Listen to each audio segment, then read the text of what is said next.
Hello friends, नमस्कार, जय Jagannath. Welcome back to my channel GR kitchen. तो केमिति अच्छंती आपण माने? आशा करुच्ची आपण माने समस्त भलरे थिबे।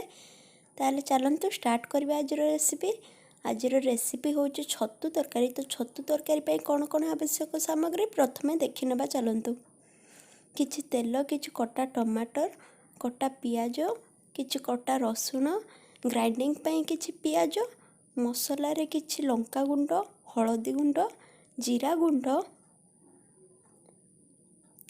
किछि गोटा जीरा, कैप्सिकम एवं छतु। प्रथमे कड़ाई रे तेल गरम करी किछि जीरा को फुटाई नबा। जीरा फुटी सारिबा परे सेथिरे किछि पियाज को फ्राई करी नबा।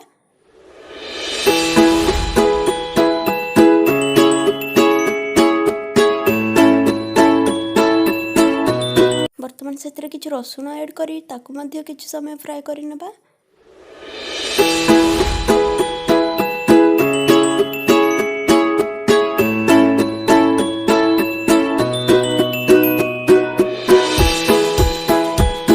पूर्वर कटा जाए रखा जाइथिबा टमाटर गुडी को मध्य ऐड करी किछि समय पर्यंत फ्राई करी नबा। याकू बेसी फ्राई करिबा नहीं, कारण याकू ग्राइंडिंग करा हबो मसला पई। वर्तमान यह आम ठंडा करने गोटे पात्र को बाहर करदेबा। कड़ाई रे आउ किछि तेल गरम करी प्रथमे कैप्सिकम गुडी को फ्राई करी नबा।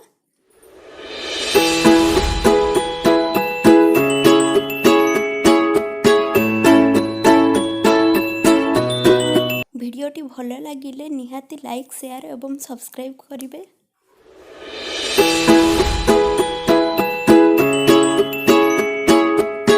देखो आम कैप्सिकम गुड़िक फ्राए हो गला। वर्तमान गोटे पात्र को आम बाहर करदेबा।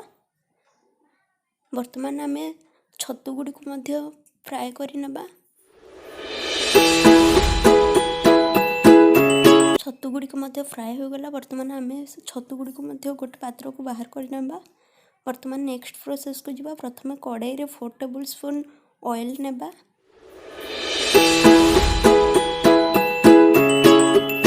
तेल ताती सारिबा परे सेतिरे किछि जीरा फुटाई नेबा। जीरा गुड़ी को फुटी सारिबा परे सेतिरे पियाज गुड़ी को ऐड करी किछि समय पर्यंत फ्राई करि नेबा। वर्तमान पियाज रेड होई सारिबा परे पूर्वरु रखिथिबा मसला गुड़ी को ऐड करी किछि समय कसी नेबा। सेतिरे किछि हळदी गुंड, लंका गुंड, जीरा गुंड देई आउ किछि समय पर्यंत कसी नेबा।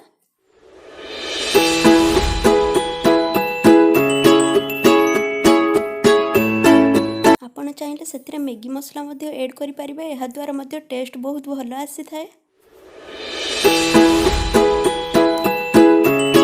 वर्तमान से स्वाद अनुसार लूण देई आउ किछि समय पर्यंत कसी नेबा। वर्तमान कैप्सिकम मध्य को पकाई मध्य कसी नेबा एवं छतु गुड़ी को मध्य ऐड करि नेबा।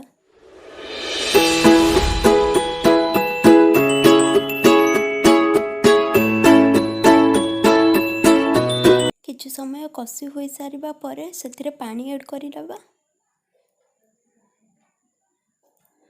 देखंतु प्रस्तुत हो गला हमर छतु तरकारी। तो वीडियोटी केमिति लागिला निहांती कमेंट बॉक्स रे जणाइबे। पुणी देखा नेक्स्ट वीडियो सहित। रहुछि। जय जगन्नाथ।